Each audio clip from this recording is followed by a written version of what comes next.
Muy buenos días para todos. Para mí realmente es un honor, una gran alegría, un agradecimiento muy especial para compartir con ustedes todos estos conocimientos que tenemos y que hemos aprendido a lo largo de nuestro trabajo. Quiero empezar diciendo que la enfermedad diverticular la mayoría de veces es un hallazgo incidental. El 25% de las veces presentan síntomas, los cuales se presentan muy pocas veces antes de los 40 años y de una manera importante después de los 80 años. 5% experimentará un episodio de diverticulitis aguda, 20% serán recurrentes a 1 a 10 años y la hemorragia diverticular es la causa más frecuente de hemorragia digestiva. Viendo esto, vemos que es un problema de salud pública donde hay más de 1 millón de visitas ambulatorias, más de 500.000 visitas a emergencias, 200.000 hospitalizaciones anuales y casi 9.000 millones de dólares en costos en Estados Unidos. Entonces me surgen unas preguntas que se convierten en los objetivos de esta conferencia. ¿Cuáles son las principales complicaciones de enfermedad diverticular? ¿Cómo se clasifican? ¿Cuáles son los factores de riesgo para diverticulitis? ¿Cuándo administrar antibióticos en diverticulitis aguda? ¿Qué tan frecuente es la hemorragia diverticular? ¿Cuándo debemos hacer colonoscopia? ¿Cuál es la mejor aproximación terapéutica? Estas, entre otras. Y es por eso que en los próximos minutos hablaré de enfermedad diverticular del colon. Algunos, no todo sería imposible, conceptos actuales en diverticulitis y en hemorragia diverticular del colon basados en la mejor evidencia disponible. Aquí les muestro las herramientas que he utilizado: PubMed, OpenEvidence, Notebook LM, Gamma AI, RIMA, conceptos del Simposio de Enfermedad Articular del Congreso Americano de San Diego recientemente y una búsqueda sistemática de la literatura que hicimos con todo el grupo de fellows nuestro que están aquí donde miramos todos los artículos acerca de estos dos temas. Aquí una gráfica de la semana digestiva donde tenemos un pensamiento viejo de la fisiopatología. Antes pensábamos que estreñimiento es igual a fecalito, presión y diverticulitis. Eso se ha cambiado por este nuevo concepto donde hay muchas variables que afectan la enfermedad diverticular, como son genéticas, la dieta, el estado de vida, medicaciones, el microbioma, alteración neuromuscular. Entonces son muchos estos variables que generan esta alteración. Miren aquí la clasificación de las complicaciones, donde básicamente veremos que está la diverticulosis, el síntoma de la enfermedad diverticular no complicada que genera síntomas, el SUD, pero hablaré básicamente de hemorragia diverticular y de la diverticulitis aguda.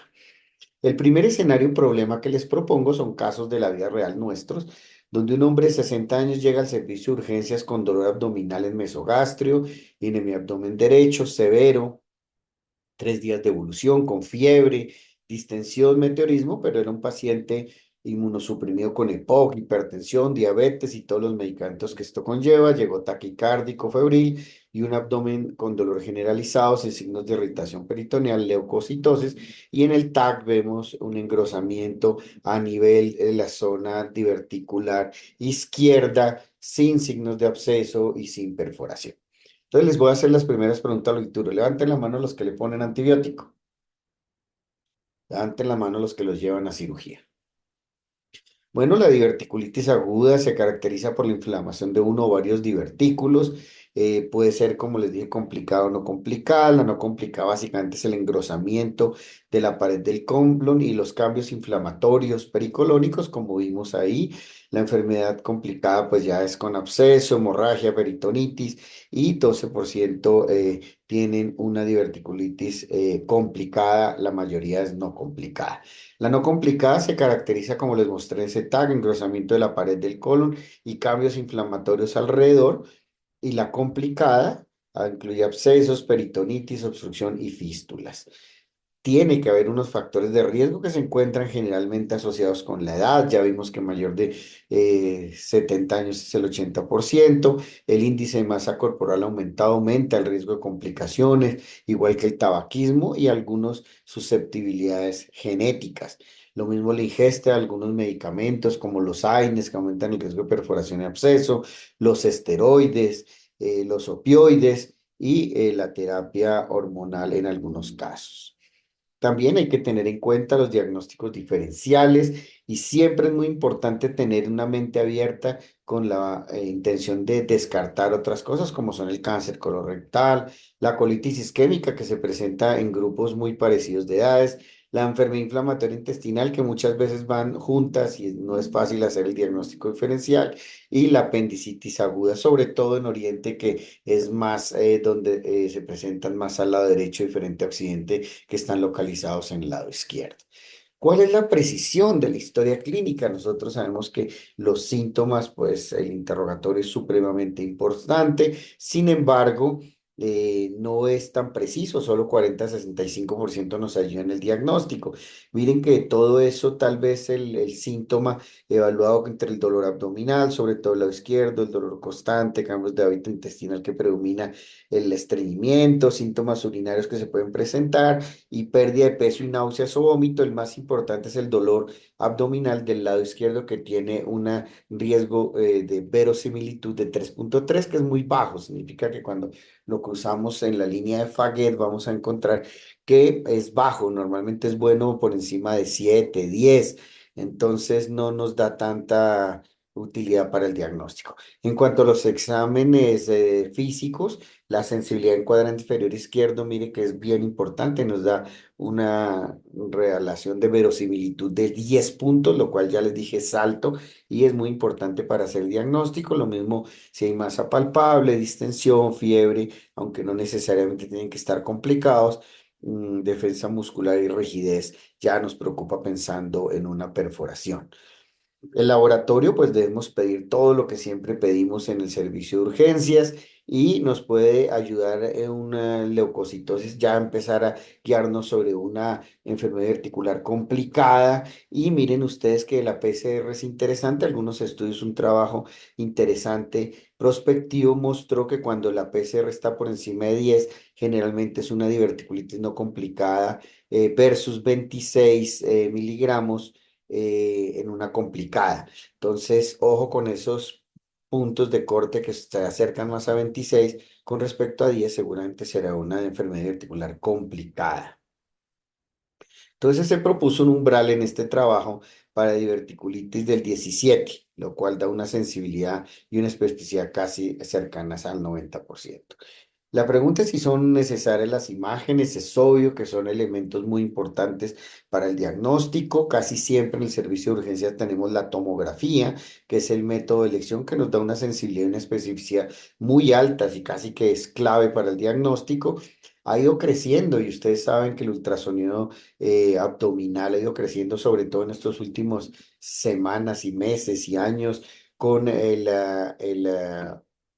ecografía utilizada en enfermedad inflamatoria intestinal, sobre todo en muchos trabajos europeos, pero necesita un entrenamiento y además tiene un componente subjetivo importante.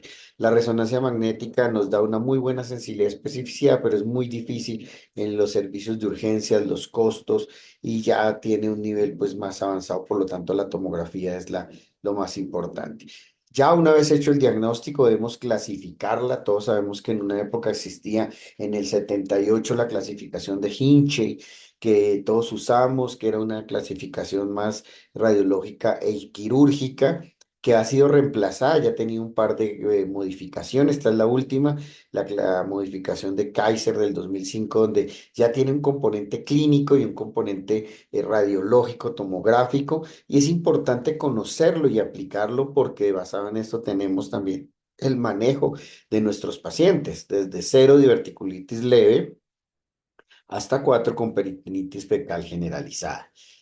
Ya cuando tenemos que tener un enfoque general, pues lo primero es hacer el diagnóstico y la clasificación. La que es no complicada seguramente la vamos a manejar con medicamentos y de una manera ambulatorio, hasta la complicada que requiere una valoración y un manejo multidisciplinario con cirugía y los antibióticos y el drenaje serán el patrón de oro.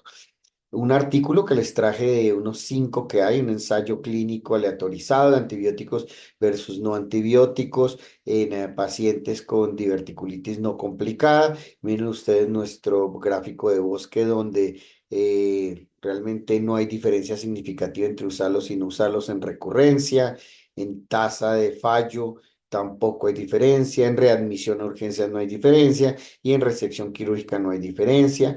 Por lo tanto, los antibióticos tienen muchos ensayos clínicos ya con metaanálisis, donde muestra que no hay diferencia realmente en enfermedad articular no complicada. Ya entonces debe ser muy adecuado su uso, en uso selectivo en pacientes, bien sea que sea no complicada, pero que tienen pacientes con inmunosupresión o que tienen algún factor de riesgo, como comorbilidades, fragilidad, o PCRs muy altas que ya nos hablan de una inflamación o a un componente sistémico, y sí debe ser obligatorio en diverticulitis complicada o en inmunosupresión. Hay diferentes regímenes de antibióticos, pero van a depender de los países y de todos los cultivos y la flora que tiene sembrada estos países. Ya cuando tenemos las otras complicaciones como el absceso, seguramente cuando esté diagnosticado va a requerir un drenaje que puede ser percutáneo o quirúrgico según el caso. Antibióticos es la clave. Si hay una fístula, seguramente el grupo de cirugía entra a controlar esta parte de las fístulas en conjunto con el drenaje y el antibiótico. Si hay estenosis, dependerá de la clínica si va para cirugía, y la perforación sí obviamente requiere una cirugía de emergencia. Decir que las decisiones quirúrgicas hoy en día se plantean con un manejo muy personalizado, basado en cada caso individual, teniendo en cuenta los factores de gravedad y teniendo expectativas realistas en conjunto multidisciplinario. En resumen, hay que diagnosticar adecuadamente con clínicas e imágenes, hay que clasificar adecuadamente, hay que tratar de acuerdo a la clasificación de Hinchey y la cirugía individualizada. Este es el escenario problema que les propuse: antibióticos, ciprofloxacin, analgesia, y el paciente se recuperó en 15 días sin ningún otro manejo. Y también hay que hacer una colonoscopia postdiverticulitis que se recomienda entre 6 a 8 semanas después del episodio agudo para hacer un diagnóstico diferencial. Un 10 a 15% de diferentes estudios han mostrado que pueden haber cáncer y que se habían diagnosticado mal con diverticulitis. El escenario problema número 2 para el segundo problema y complicación de diverticulitis que escogí es este: un paciente hombre, 65 años, que llegó al servicio de urgencias con rectorragia severa, astenia, adinamia. Ahí vemos al lado izquierdo, donde ustedes ven bonita la imagen, como para hacer un paradigma de las redes sociales, como lo pedí, y a la derecha como es, al lado izquierdo como uno cree, quiere encontrar, y a la derecha como lo encuentra. Un paciente, el doctor Linares, recientemente en la Clínica Colombia, donde hay una hemorragia importante que viene de enfermedad diverticular clarísimamente diagnosticada. Yo les pregunto al auditorio: ¿quién utilizaría clip? ¿Quién utilizaría banda? ¿Quién los llevaría a cirugía? Las causas más comunes de hematoquesia severa son los divertículos, por eso es la principal causa de hemorragia digestiva baja, la diverticulosis, que se complica con sangrado. Mire que a veces para llegar a hacer el diagnóstico están otras pruebas como la gramografía de glóbulos rojos, y detectan, necesita un sangrado que no necesariamente es tan grande, pero la mayoría de veces no está en urgencias, no identifica el punto exacto y por eso cada vez se usa menos. El Angiotac, que es disponible solo en hospitales grandes que tienen mucha tecnología, nosotros lo tenemos. La angiografía detecta un sangrado que debe ser mayor que la misma gamografía y que a la vez permite embolización y se puede utilizar para pacientes que están muy descompensados hemodinámicamente y no es prudente llevarlos a urgencias en ese momento. Sin embargo, miren ustedes, cuando uno hace al lado izquierdo un diagnóstico de enfermedad articular y no utiliza la colonoscopia como primera opción, se encuentra con que la mayoría de veces no hacemos diagnósticos claros, y a la derecha vemos que con unas propuestas que se están intentando hacer más recientemente en los hospitales con colonoscopias urgentes, hacemos un diagnóstico de enfermedad articular mucho más cercano, mucho más adecuado y mucho más preciso. Y es por eso que hemos tenido avances en el manejo endoscópico del sangrado diverticular. Este es un artículo que les recomiendo mucho. Es un artículo de las clínicas médicas de gastroenterología y endoscopia. Y miren ustedes cómo hemos avanzado, no solamente en que antes solamente utilizábamos inyección y esclerosis de adrenalina, ya tenemos clips, bandas o clips más grandes como OTC, sino también que se ha perfeccionado y se ha entrenado mucho mejor a las personas en colonoscopias urgentes. Es importante, obviamente, tener un paciente estable, con una estabilidad hemodinámica antes de la colonoscopia, con una preparación muy bien hecha, que seguramente se recomienda polietilenglicol en la mayoría de los artículos y de los países, con un tiempo óptimo, que idealmente es entre los 12 y las 24 horas. También un equipo y unos accesorios, un equipo especializado con una enfermera que siempre está entrenada, con un anestesiólogo y un gastroenterólogo experto en colonoscopias de urgencia y que tenga todos los accesorios modernos que han cambiado realmente la tecnología y el manejo de la hemorragia. Así hemos tenido siempre controversias entre la urgente menor de 24 horas y la no urgente mayor de 24 horas, defendidas algunas por unas asociaciones como la americana Hacerla Urgente, la Sociedad Americana de Endoscopia y el Colegio Americano después de los 24 horas. Lo que es la tendencia es que hay que hacerla en las primeras 24 horas porque esto hace que nosotros tengamos más oportunidad de diagnóstico y de terapéutica. Un concepto reciente que debemos evaluar es casi que hacer lo que hacíamos y aprendimos hace muchos años en endoscopia alta, es decir, buscar los estigmas de hemorragia reciente, lo que se llama SHR, y es básicamente clasificar, como hemos clasificado antes en hemorragia alta, un coágulo adherente se presenta en 40% de las veces, un sangrado activo solo en 30%, un vaso no sangrante 20% y una mancha plana en menos del 10%. Esto hace el diagnóstico y esto debería ser lo primero que nosotros vemos con la idea de evaluar el manejo y hacer ver que hay un diagnóstico preciso.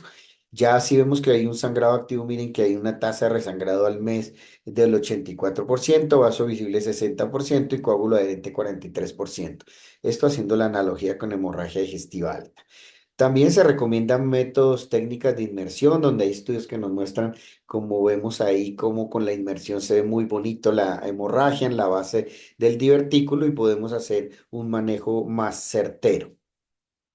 Tenemos diferentes formas de manejo, como por ejemplo la inyección, que cada vez lo usamos y lo seguimos usando, pero más en combinación. La ligadura con banda, siendo una versión del divertículo y colocando la banda, tiene ventajas, pero también desventajas que toca volver y entrar y buscar el sitio de sangrado. La coagulación, ya veremos cómo se recomienda, y los clips endoscópicos que los seguimos usando mucho. Aquí unas palabras para mostrar que un clip, capuchón más largo de 12 milímetros comparado con el de 4 va a hacer que se nos facilite posiblemente el manejo del control del sangrado en la hemorragia. Aquí vemos unas técnicas que han sido propuestas que es muy interesante y por eso les digo que quisiera uno ver muchas veces el divertículo como el que les mostré y no como el que se presenta casi siempre, que casi es más difícil y tratar de volver tan clara las imágenes no es tan fácil. Pero miren ustedes lo que se recomienda si el sangrado está en el cuello y no en la base, se recomienda inyectar y enseguida se puede hacer algún tipo de tratamiento con calor, como en este caso con sonda de calor, después de haber inyectado el cuello. O si el sangrado está en la base, como está en este caso, se recomienda principalmente colocar dos clips y parar la zona que está alimentando ese vaso. Esto es lo recomendado, esto es lo ideal. Sabemos que es muy difícil muchas veces actuar de esta manera. Aquí tenemos unos ejemplos donde vemos la base, el sangrado y como vemos la colocación de los clips según la recomendación al lado y lado. Aquí vemos también una forma de sangrado donde se utilizó la banda para el control y también de una manera muy sencilla se hizo una versión del divertículo y se controló el sangrado. O lo que últimamente tenemos, que también son técnicas de hemostasia muy modernas y ya necesitamos unos entrenamientos especiales con hemosclips grandes, que también todo esto está basado ni siquiera casi en series de casos, en trabajos como casos clínicos y series de casos muy pequeños.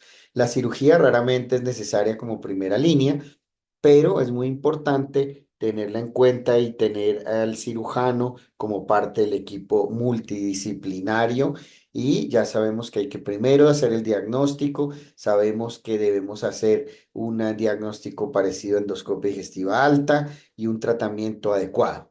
Aquí ya les presento la respuesta a la escenario número 2 que les propuse en el paciente que sangraba. Aquí lo que se hizo fue básicamente inyectar en el cuello del divertículo, lo cual para el sangrado muchas veces momentáneamente, eso es lo que hacíamos antes solamente. Hoy en día tenemos ahí el control del sangrado provisional y como vemos al lado derecho, una vez controlado esto, quisiera uno tener la imagen tan bonita como se las presenté en los dibujos, pero esta es la realidad, colocar un clip que controló el sangrado completamente. Y eso es todo. Muchas gracias por su atención.